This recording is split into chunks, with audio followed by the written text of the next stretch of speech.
What's up, guys? My name is Reese. Some of you may know me as Christina. Both of them are my names. One is my government. I won't tell you which one though. Today I'm going to be making some rice and peas, and this is how I make my rice and peas. So don't come tell me, say, I'm just a rice and peas cook, please. Alright? Okay, let's get into it. I considered, dressing up for you guys, but it's a Sunday. But not dress up on a Sunday when all I'm gonna do is stay home. Okay, so accept me as I am. Deal with it. So right here we have our peas. Listen, I don't really do measurements. I be trying, but I don't really do measurements. So I don't know if you want to count how many peas that is. But yeah. Plus, oh shit. Not paying attention. Plus, 4 cloves of garlic. So it's 4 cloves of garlic with that peas. I had it soaking for about 20 minutes and now I'm about to put it on. So my peas are almost cooked, so I'm about to add my coconut milk. This is the coconut milk I have because the devil is a liar and is trying to stop me from getting some Grace coconut milk. So if you or anyone you know can, send your girl some coconut milk, because girl need coconut milk. Girl need Grace coconut milk. So I'm about to add,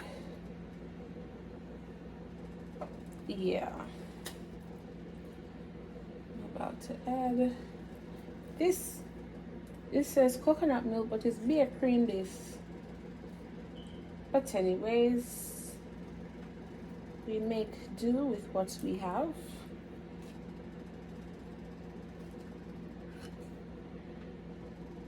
At the first, I use the coconut milk here now. We need Grace coconut milk, please. Somebody help! Help! Help! Okay, so after adding our foreign coconut milk, we add thyme, scallion, and some pimento berries. And that's it for now. Then we're gonna cover the pot and let make it warm, do its thing. Myself alone, may I cook final? I swear I'm just cooking for myself, but as usual, I shall end up with too much food. Okay, so now we're going to add some salt to our pot. Then I put all-purpose in almost everything except the things that I bake.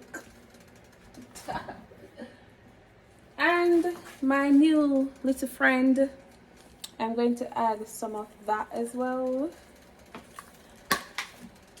And then I love adding peppers to my rice and peas, but I do not have pepper, so I'm adding this, which is kind of weird because when I add peppers, I just put it in there like whole. I don't want it to, make the rice and peas spicy, but whenever I don't have peppers, I just have to put some of this in there to feel like, I'm cooking rice and peas how I should cook my rice and peas.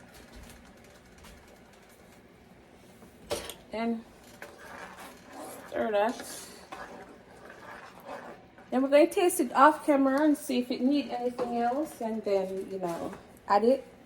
So I added a little bit more salt to it because I felt that that's the only thing that it needed, a little bit more salt. And now we're going to add butter. Now I love a lot of butter in my rice. I love buttery rice. So I put like a generous amount in there. The coconut milk already has a bit of oil in there. This one seemed to have a lot of oil in there, so I'm not using as much butter as I used to, as I usually do. But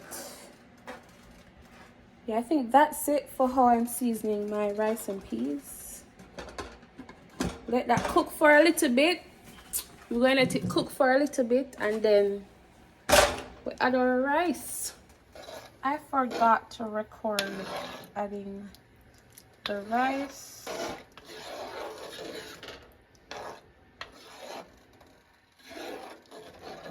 But yeah, the rice has been added. There you go.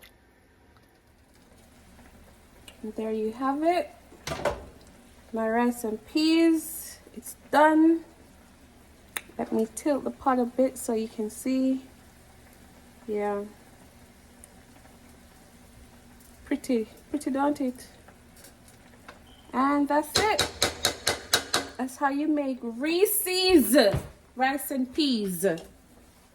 Well, that's it for how to make my rice and peas. Thank you for giving me your time today watching this video.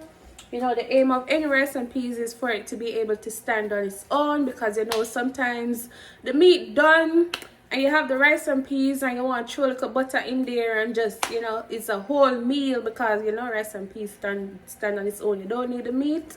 So that's my rice and peas, yeah? Stands on its own. What else not to say? Like, subscribe, and you know, do all of that good stuff with this video. Thank you for watching again. Yes, see y'all in another, you know, video.